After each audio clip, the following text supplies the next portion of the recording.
U sportskom centru Franko Mileta u Labinu održana je 12. olimpijada osnovne škole Labinštine.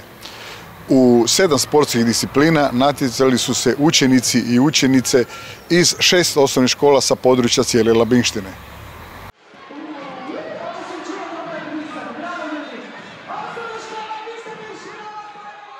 Svečanim defileom svih sudionika iz 6 osnovnih škola s područja Labinštine u sportskom centru Franko Mileta otvorena je 12. olimpijada osnovnih škola Labinštine.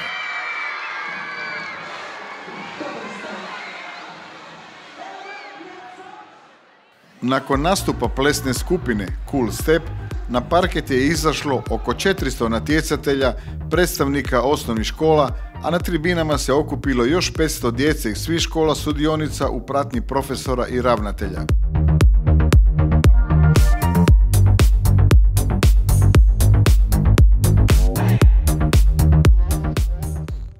Olimpijadu je otvorio labinski gradonačelnik Valter Glavičić, koji je svima poželio puno uspjeha.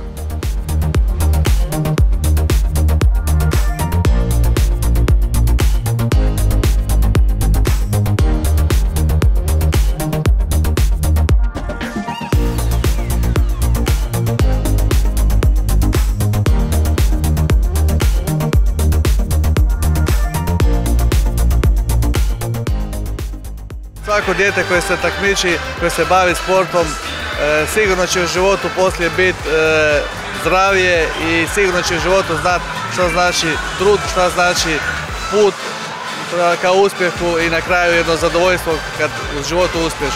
Sportaši su nešto što godinama obilježava ovaj grad i evo, nedavno smo bili tu prošli tjedan gdje se otvorila škola rukometa i uvijek ću reći da svi veliki uspjesi našeg sporta, ne samo labinskog kickboksa, nego hrvatskog sporta, dolaze iz baze. A upravo se ovdje stvara baza i svi vrhunski rezultati potiču od onih trenera koji su znali raditi s djecom. I zato ova ideja našeg saveza sportova Siniše Verbanca, koja već 30 godina traje, je sigurno jedan odličan put prema tome, a i ono što sam rekao na početku, dok god se naša djeca bave sportom, neće biti na ulici i neće se baviti lošim stvarima. Olimpijadu je ove, kao i prijašnjih godina, organizirala sportska zajednica grada Labina.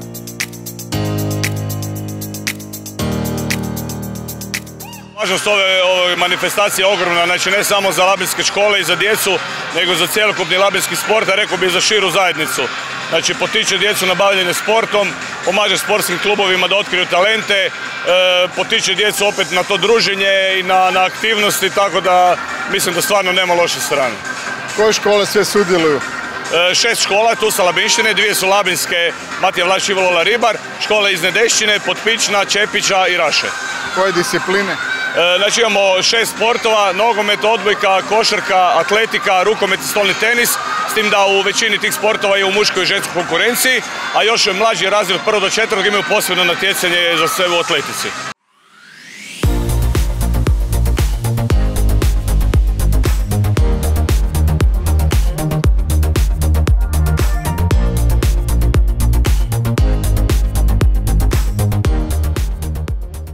Novost je da su ove godine u olimpijadu aktivno uključeni polaznici centra Liče Faraguna sa 5 štićenika koji su se natjecali u bacanju kuglice i trčanju na 50 metara. Ove godine prvi put aktivno sudjelujemo na olimpijadi, do sad smo uvijek sudjelovali kao gledatelji i to je od vrlo velikog značaja za naš centar, zato što u gradu gdje djeca idu u školu mogu sudjelovati u tako lijepom događaju.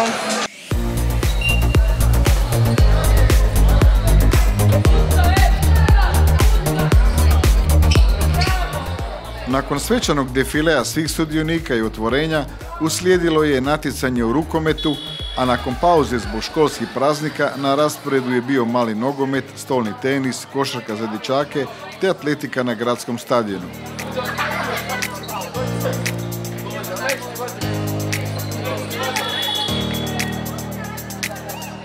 Najbrojnija labinska škola Ivo Ribar bila je i najuspješnija.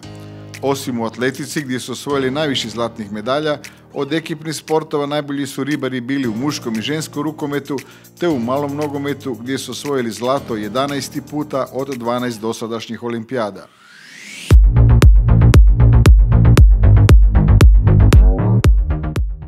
košarci je najbolja bila druga labinska osnovna škola Matije Vlačića, dok se najbolja odbojka igra u Potpičnu gdje je zlato otišlo u muškoj i ženskoj konkurenciji, a i kod njihovih susjeda iz Čepića koji su u tom sportu osvojili srebro i broncu.